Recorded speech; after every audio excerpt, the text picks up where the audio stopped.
नमस्कार, मैं अशोक कुमार पांडे और स्वागत है आपका टीसीएच पर। कल से लेकर आज तक मिडिल ईस्ट में और अमेरिका में बहुत सारी बेहद जरूरी घटनाएं हुई हैं। उधर ट्रंप के कार्यक्रम में, ट्रंप के प्रोग्राम के दौरान गोली चल गई, उसके पीछे बहुत सारे तमाशे हैं, बहुत सारी कहानियां हैं, वो मैं आपको डिटेल में बताऊंगा। ईरान के विदेश मंत्री अराक्ची की इस समय जो जर्नी चल रही है, इस समय जो उनकी ट्रिप चल रही है, जिसमें पहले वो पाकिस्तान जाते हैं, पाकिस्तान से ओमान जाते हैं, ओमान से फिर पाकिस्तान जाते हैं और पाकिस्तान से अब रशिया पहुंच गए हैं वो। और दो लोग जो अमेरिका से आने थे, कुशनर और विटकाफ, वो नहीं आते हैं, वो अमेरिका में ही रह जाते हैं। उसके पीछे क्या है ये भी डिटेल में बताऊंगा। और इजराइल के अंदर एक बहुत बड़ी डेवलपमेंट हुई है, उस पर भी आराम से बात करेंगे। सबसे पहले बात करते हैं अराक्ची की यात्रा का। आज जब मैं आपसे बात कर रहा हूं तो 27 अप्रैल की तारीख है और 27 अप्रैल यानी आज रशिया में उनकी मुलाकात होगी पुतिन के साथ। जो रशिया के राष्ट्रपति हैं व्लादिमीर पुतिन, उनके साथ अराक्ची साहब की मुलाकात होगी। अब मजेदार यह है कि आखिर ऐसा क्या हुआ कि वो पहले पाकिस्तान गए, पाकिस्तान से फिर ओमान आए, ओमान से फिर पाकिस्तान गए और उसके बाद रशिया गए और कुशनर और विटकाफ फाइनली नहीं आए, यानी कि बातचीत नहीं हुई। इसके मानी क्या है यह समझना बहुत जरूरी है। जो खबर आ रही है वो ये बता रही है कि ईरान ने बहुत डिटेल में एक प्रपोजल पाकिस्तान को दिया है। ईरान का कहना यह है कि इतने सारे मुद्दे हैं कि इतनी जल्दबाजी की बातचीत में ये सुलझेंगे नहीं। आप देखिए, ट्रंप कह रहा है कि मैं फोन उठाने को तैयार हूं, अगर ईरान के लीडर्स चाहते हैं तो वो मुझे फोन कर लें और मैं फोन पर बात करने को तैयार हूं। बड़ी बात यह है कि ईरान के लीडर्स तुमसे फोन पर बात करने के लिए तैयार नहीं है, क्योंकि ईरान के लीडर्स ने तुमसे फोन पर बात की, तुम फिर 50 बातें बनाकर मीडिया में फैलाओगे और सलूशन कुछ भी नहीं निकलेगा, अपनी अपनी चलाते रहोगे। डिप्लोमेसी इस तरह से फोन पर नहीं होती है, और खास तौर पर तब जब दोस्ती का रिश्ता ना हो, हजार मुद्दे उलझे हो, स्ट्रेट ऑफ होर्मुज उलझा हो, उसका ब्लॉकेज उलझा हो, एटॉमिक का मामला उलझा हो, जब सब कुछ उलझा हुआ हो तो फोन पर कोई बात नहीं होती। ये बात ईरान ने क्लियर की है। ईरान ने एक प्रपोजल दिया है कि 3 स्टेप में, यानी 3 अलग अलग दौर में बातचीत हो जिससे मुद्दा सुलझ सकता है। पहला दौर स्ट्रेट ऑफ होर्मुज को लेकर हो, यानी अमेरिका अपना ब्लॉकेज खोले और ईरान स्ट्रेट ऑफ होर्मुज को खोल दे, यह पहला राउंड हो। दूसरे राउंड में यह तय हो कि स्ट्रेट ऑफ होर्मुज पर कंट्रोल कैसे होगा। और यही वजह है कि अराक्ची पाकिस्तान में बात करने के बाद ओमान जाते हैं। ओमान में यह बात होती है और ओमान के विदेश मंत्री का जो बयान आता है उससे भी यह बात समझ में आती है कि ईरान और ओमान मिलकर स्ट्रेट ऑफ होर्मुज को कंट्रोल करने के लिए तैयार है। यह आप जानते ही हैं कि स्ट्रेट ऑफ होर्मुज जो है, जिसको बार बार इंटरनेशनल वाटर कहा जा रहा है, वो बेसिकली ओमान और ईरान का टेरिटोरियल वाटर है, यानी समंदर के अंदर एक लिमिट तक ओमान की सीमा है और उसके बाद ईरान की बाउंड्री शुरू हो जाती है। तो स्ट्रेट ऑफ होर्मुज पे जो भी कंट्रोल होगा वो ईरान अकेला नहीं करेगा, वो ओमान के साथ मिलकर करेगा। तो ओमान से बात करने अराक्ची गए थे कि आप इस पर तैयार हो या नहीं हो, आप इसको किस तरह से करना चाहते हो। ओमान में बातचीत हुई और उसके बाद वो प्रपोजल ले जाकर उन्होंने पाकिस्तान को सौंप दिया। यानी पहले राउंड में जंग खत्म हो, सब लोग चाहते हैं जंग खत्म हो, स्ट्रेट ऑफ होर्मुज से आयल आना शुरू हो, स्ट्रेट ऑफ होर्मुज से सप्लाई आनी शुरू हो। देखिए, मिडिल ईस्ट के बहुत सारे मुल्क ऐसे हैं जहां खाने पीने की चीजें और बाकी सारी चीजें बाहर से ही ज्यादा आती है। जैसे अगर आप यूएई का एग्जांपल लेंगे तो 80 to 85% जो वहां खाने पीने की चीजें हैं वो एशिया और दीगर जगहों से जाती है। हमारे हिंदुस्तान से भी जाती है, पाकिस्तान से भी जाती है और अलग अलग मुल्कों से जाती है, क्योंकि खेती की बहुत जमीन वहां पर है नहीं। अब स्ट्रेट ऑफ होर्मुज ब्लॉक होने से अभी क्या कंडीशन है मैं नहीं जानता। फार्स न्यूज ने छापा है कि यूएई में खाने पीने की दिक्कतें आ रही हैं, लेकिन मुझे लगता नहीं है कि ऐसा कुछ है अभी, क्योंकि मेरी बात जिन लोगों से यूएई में होती है वो कुछ ऐसा बता नहीं रहे हैं। लेकिन अगर ये लंबा चला तो यूएई में दिक्कत आ सकती है, और भी मुल्क हैं जहां पर दिक्कत आ सकती है, जहां बाहर से खाने पीने का सामान आता है। इसलिए केवल मामला खाद का या केवल मामला तेल का नहीं है, मामला मिडिल ईस्ट का भी है। बाकी सब तो बहुत डिटेल में आप जानते हैं कि स्ट्रेट ऑफ होर्मुज बंद होने से कैसे बिजनेस बंद पड़ा हुआ है, कैसे हवाई जहाज के जो फेयर हैं वो लगातार बढ़ रहे हैं। लुफ्थांसा जो जर्मनी की एयर सर्विस है उसने अपनी 20,000 फ्लाइट्स कैंसिल कर दी हैं। तो ये सारी प्रॉब्लम तो है ही। तो पहले दिक्कत यह है कि स्ट्रेट ऑफ होर्मुज को खुलना चाहिए। ईरान कह रहा है हम इसके लिए बिल्कुल तैयार हैं, पहले राउंड की आप बातचीत कीजिए और उस बातचीत के बाद आप अपना ब्लॉकेज खोलिए और हम स्ट्रेट ऑफ हॉर्मुज को खोल देंगे। दूसरे राउंड में स्ट्रेट ऑफ हॉर्मुज पर कैसे कंट्रोल होगा, ओमान और ईरान मिलकर कैसे कंट्रोल करेंगे, वो प्रपोजल दिया जाएगा। वो प्रपोजल अमेरिका को मानना पड़ेगा। और तीसरे राउंड में जाकर एटॉमिक की, न्यूक्लियर की बातचीत होगी कि कितने साल तक एनरिचमेंट पर रोक लगनी है, उसकी मियाद क्या होनी है, कितना एनरिचमेंट है ईरान के पास, उसको आईएईए के पास देना है कि नहीं इंस्पेक्शन के लिए, बाकी सारी चीजें। और साथ में ये कि अमेरिका ईरान का कितना एसेट डी फ्रीज करेगा, कितने सैंक्शन हटाएगा, वो भी इन राउंड्स में बातचीत हो जाए। यानी ईरान अब 3 राउंड में बातचीत की बात कर रहा है। और अमेरिका अगर चाहता है कि जंग खत्म हो, और अब मुझे लगता है कि अमेरिका भी चाहता है किसी भी तरह इस जंग से बाहर होना। कल संडे था और हम सबको यह आशंका थी कि कहीं ईरान पर हमला ना हो जाए, लेकिन हमला नहीं हुआ। इसलिए लगता है कि ट्रंप अभी इंतजार करने को तैयार हैं, बातचीत करने को तैयार हैं। तो अगर ईरान ने जो खाका दिया है, फ्रेमवर्क दिया है, उस फ्रेमवर्क में बातचीत होती है तो जंग तुरंत रुक सकती है और बाकी मामले अगले 2, 3, 4 महीनों में सुलझाए जा सकते हैं। यह डिप्लोमेसी का सही तरीका होगा, बशर्ते अमेरिका इसको माने और बशर्ते इजराइल यानी कि नेतन्याहू इसको मानने दे। तो यह मामला यहां पर चल रहा है। जंग फिलहाल दोबारा शुरू नहीं हुई है, पीस की बात चल रही है और 3 राउंड की बातचीत का प्रपोजल दिया है ईरान ने, और इसीलिए वो रशिया गया हुआ है। क्योंकि देखिए, एक चीज लगातार है, अमेरिका यह कह रहा है कि जो 60% एनरिच्ड यूरेनियम है वो ईरान से बाहर रहना चाहिए, ईरान में नहीं रहना चाहिए, ताकि यह पक्का हो सके कि ईरान न्यूक्लियर बम नहीं बना रहा। ईरान के पास एक ऑप्शन यह है कि अपना एनरिच्ड यूरेनियम वो एक ऐसे मुल्क में रख दे जिसके ऊपर वो भरोसा करता है, और ऐसा मुल्क है रशिया।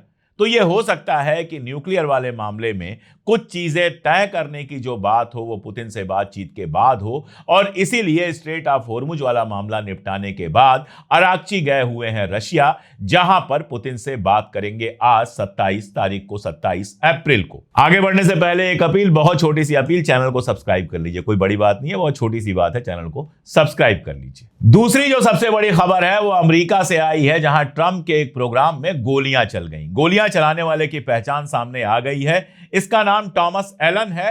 31 साल का बंदा है, 31 ईयर्स का, कैलिफोर्निया का रहने वाला है। और इसने जो नोट्स लिखे हैं उस नोट्स में लिखा है कि एप्स्टीन के फाइल में जिन लोगों का नाम है, एप्स्टीन के इलाके में जाकर, एप्स्टीन के आइलैंड पर जाकर जो लोग मौज मस्ती करते रहे हैं, जो बच्चों के साथ बुरा काम करते रहे हैं, पीडोफाइल्स हैं, उनके खिलाफ कोई कार्रवाई नहीं हो रही है। तो जो पहली बात है कि हम लोगों का जो पहला डर लगा था, कल सुबह सुबह जब खबर आई, मैं चेन्नई जा रहा था, एयरपोर्ट पे था, और वहां जब मुझे यह खबर मिली तो पहला खदशा यही हुआ कि ऐसा ना हो कि इसमें कोई मुस्लिम नाम हो और सारा ठीकरा ईरान के ऊपर फोड़ दिया जाए, फिर से इस्लामोफोबिया का एक पूरा नया दौर शुरू हो। वो नहीं है। यह बंदा टॉमस एलन है, 31 साल का, कैलिफोर्निया का रहने वाला। अब इसने जो अपना मैनिफेस्टो लिखा है, यानी आप कह सकते हैं अपनी डायरी लिखी है, जिसमें यह वजह बताई है कि क्यों उसने ऐसा किया, उसमें सारा का सारा जो इशारा है, इशारा क्या, बहुत साफ साफ लिखा हुआ है, एप्स्टीन फाइल की तरफ है। फॉक्स न्यूज पर एक प्रोग्राम होता है 1 घंटे का, 60 मिनट्स, और उस प्रोग्राम में ट्रंप से जब पूछा गया, जो महिला बैठी हुई थी पत्रकार, उन्होंने जब पढ़ना शुरू किया, बेसिकली उसका जो टेस्टामेंट था वो पूरा पढ़ना शुरू किया, और उसमें लिखा हुआ था कि जो पीडोफाइल्स हैं, जो एप्स्टीन के इलाके में जाकर, एप्स्टीन के आइलैंड पर जाकर मौज मस्तियां करते थे, उनके खिलाफ कोई कार्रवाई नहीं हो रही है, जिससे मैं नाराज हूं। तो ट्रंप बिल्कुल भड़क गया। ट्रंप ने कहा मैं पीडोफाइल नहीं हूं, मैंने कभी किसी का रेप नहीं किया, कभी ये नहीं किया, वो नहीं किया। उस लेडी ने टोका कि आपको ये क्यों लग रहा है कि ये आपके लिए ही कहा जा रहा है। लेकिन ट्रंप लगातार बोलता गया। जब दिल में चोर होता है तो बाहर जबान बहुत तेज चलती है। तो एक तो मामला ये कि जिसने हमला किया है, अगर उसने जो लिखा है उसको ही मान लिया जाए, और मान लिया जाए कि यह हमला वाकई हुआ है, कराया नहीं गया है, तो इसका मतलब यह होता है कि वो अमेरिका का रहने वाला है, क्रिश्चियन है, मागा है और बेहद नाराज है ट्रंप से एप्स्टीन फाइल को लेकर। उसका एक फोटो वायरल हो रहा है, उसकी एक तस्वीर वायरल हो रही है जिसमें उसने आईडीएफ का ड्रेस पहना हुआ है। अब मैं कंफर्म नहीं हूं, कोई कंफर्म नहीं कर सकता है कि यह तस्वीर सही है या गलत है, कोई यह कंफर्म नहीं कर सकता है कि वो ज़ायनिस्ट है कि नहीं, अभी इसके बारे में कुछ नहीं पता है, लेकिन जो कंफर्म है वो मैंने आपको बताया। अब इस तस्वीर का दूसरा रुख देखिए। जब यह हमला हो जाता है और इस हमले में कोई भी इंपॉर्टेंट आदमी घायल नहीं हुआ, बाहर बाहर हमला हुआ था। जब यह हमला हो जाता है उसके बाद ट्रंप का जो पहला बयान आता है उसमें वो कहता है कि इसीलिए मैं लगातार कह रहा हूं कि व्हाइट हाउस के अंदर एक नया बॉल रूम बनना चाहिए। अगर व्हाइट हाउस के अंदर बॉल रूम होता, वहां पर पार्टी होती, तो ऐसा कुछ नहीं होता। अब यह सुनने के बाद मैं आपको एक और जरूरी फैक्ट बताता हूं। ये जो पार्टी थी इसको व्हाइट हाउस करेस्पॉन्डेंट डिनर कहते हैं, यानी व्हाइट हाउस को जो पत्रकार कवर करते हैं उनका यह डिनर होता है। 4 साल इसके पहले ट्रंप राष्ट्रपति रहा है, प्रेसिडेंट रहा है, और उसमें उसने कभी भी यह पार्टी अटेंड नहीं की। पिछले साल भी जो पार्टी हुई थी उस समय वो प्रेसिडेंट था और उसने यह पार्टी अटेंड नहीं की थी। पहली बार वो इस पार्टी में पहुंचा था, नंबर 1। दूसरी बात, इन 4-5 सालों में, और जब मैं 4-5 साल कह रहा हूं इसका मतलब जब वो पिछली बार राष्ट्रपति था और जब से इस बार फिर से वो प्रेसिडेंट बना है, तब से वो लगातार कह रहा है व्हाइट हाउस में एक नया बॉल रूम बनना चाहिए। और अमेरिका की संसद इसको पास नहीं कर रही है क्योंकि इसमें खर्चा बहुत ज्यादा आना है। अब देखिए, ट्रंप तो रियल एस्टेट एजेंट रहा है। रियल एस्टेट एजेंट का मतलब बिल्डिंग्स बनवाना, बॉल रूम बनवाना, ये सारा कुछ करना, ये उसका काम है। अब उसका इतना ज्यादा इंटरेस्ट क्यों है व्हाइट हाउस के अंदर बॉल रूम बनवाने में, ये आप खुद सोचिएगा। और एक घटना हो जाने के बाद, पहली बार वो प्रोग्राम में आता है और एक घटना हो जाती है, और ये घटना हो जाने के बाद, ये वाकया हो जाने के बाद, वो तुरंत कहता है कि एक नया बॉल रूम बनना चाहिए। और न्यूयॉर्क टाइम्स ये बता रहा है कि होटल हिल्टन में जहां ये प्रोग्राम था, जितनी सिक्योरिटी होनी चाहिए थी उससे बहुत कम सिक्योरिटी थी। तो सवाल ये भी उठ रहा है कि एक बंदा रिवॉल्वर लेकर, बंदूक लेकर प्रोग्राम के अंदर पहुंच कैसे गया। यानी ये संयोग है या प्रयोग है, ये हुआ है या कराया गया है, कोई नहीं जानता। फिलहाल जाहिर तौर पर इसके बारे में चुप्पी है। हमारे प्रधानमंत्री मोदी जी ने कहा है लोकतंत्र में हिंसा की कोई जगह नहीं होनी चाहिए। बेंजामिन नेतन्याहू भी कह रहे हैं कि लीडर्स के ऊपर, लीडर्स की जो रिप्रेजेंटेटिव्स हैं उनके साथ कोई भी हिंसा हो वो गलत है। तो मैं सवाल ये पूछ रहा हूं कि एक जंग की शुरुआत तुम ईरान में करते हो जहां पहला हमला सुप्रीम लीडर के ऊपर करते हो, सुप्रीम लीडर खामनेई साहब को शहीद कर देते हो, तो फिर उसके बाद किस मुंह से कहते हो कि किसी लीडर के ऊपर हमला नहीं होना चाहिए। अगर लोकतंत्र में हिंसा की जगह नहीं है तो अपने आप को लोकतंत्र कहने वाला अमेरिका मादुरो को उठा कैसे लेता है और कैसे मीनाब में 150 से ज्यादा बच्चियों को शहीद कर देता है, आयतुल्लाह खामनेई साहब को शहीद कर देता है, उनके साथ कई लीडर्स को शहीद कर देता है, और उस समय ना हमारे प्रधानमंत्री कुछ बोलते हैं और नेतन्याहू क्या बोलेगा, वो तो उस पाप में खुद शामिल था। तो अपने यहां एक जरा सी गोली चल गई तो सारी दुनिया को दर्द होने लगा, और यहां 85 ईयर से ज्यादा, 85 साल से ज्यादा उम्र के खामनेई साहब के घर पर बम गिराकर उनको मार दिया गया। तब सबकी जबान सिल गई थी। ये किस तरह की डेमोक्रेसी है और ये किस तरह की बयानबाजी है। अगर हिंसा से दिक्कत है, अगर हत्या की पूरी राजनीति से दिक्कत है, अगर कत्ल किए जाने के पूरे खेल से दिक्कत है, तो खुल के इन लोगों को यह भी सवाल उठाना चाहिए कि अमेरिका ने जिस तरह से खामनेई साहब को शहीद किया या जिस तरह से मीनाब की बच्चियों को शहीद किया, वो दाग है बहुत बड़ा डेमोक्रेसी के चेहरे पर भी, इंसानियत के चेहरे पर भी, और हर तरह की जो मोरल चीज हो सकती है, नैतिक चीज हो सकती है, उसके चेहरे पर दाग है। लेकिन आपको अच्छी तरह से याद है कि इतनी बड़ी घटना हो गई और दुनिया के ज्यादातर लीडरान बिल्कुल खामोश रहे। हमारे नरेंद्र मोदी जी भी उस समय पूरी तरह से खामोश थे। तो अमेरिका में यह तमाशा चलता रहता है। ट्रंप साहब के ऊपर गोलियां चलती रहती हैं। जब वो प्रचार कर रहे थे उस समय भी एक गोली चली थी, उनके कान के पास से निकल गई थी।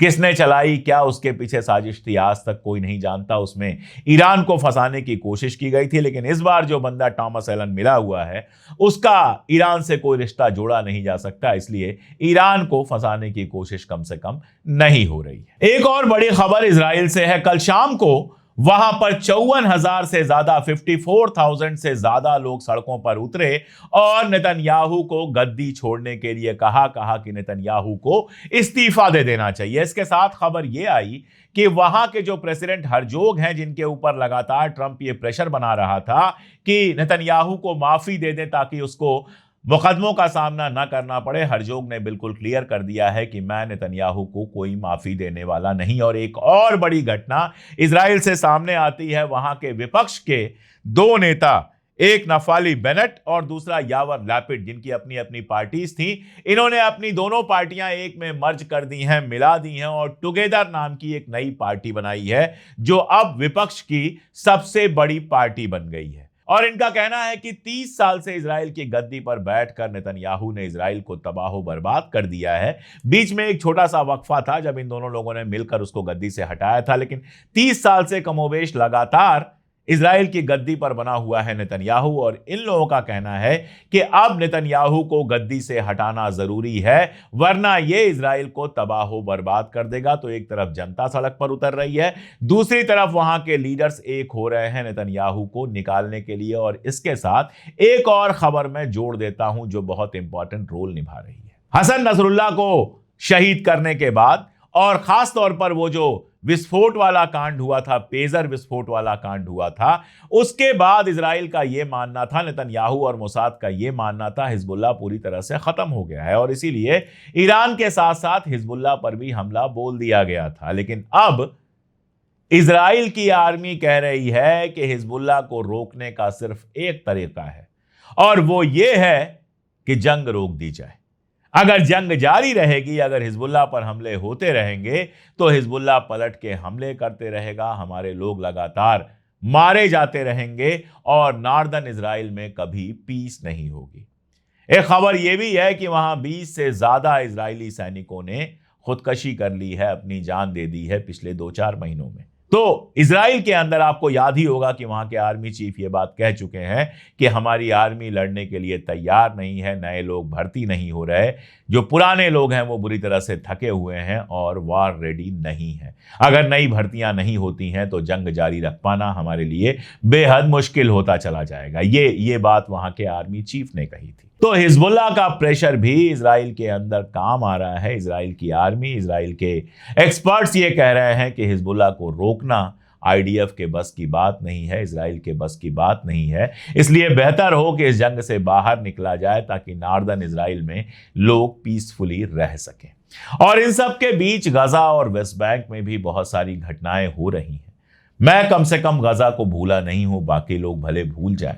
जल्दी ही गजा के बारे में एक डिटेल वीडियो लेकर मैं आऊंगा, लेकिन अभी जाहिर तौर पर सबकी निगाहें ईरान पर बनी हुई हैं, अमेरिका पर बनी हुई हैं, इजराइल पर बनी हुई हैं और स्ट्रेट ऑफ हॉर्मुज पे बनी हुई हैं। सबके सामने ये सवाल है कि क्या अमेरिका और ईरान के बीच में कोई समझौता जल्दी पॉसिबल है।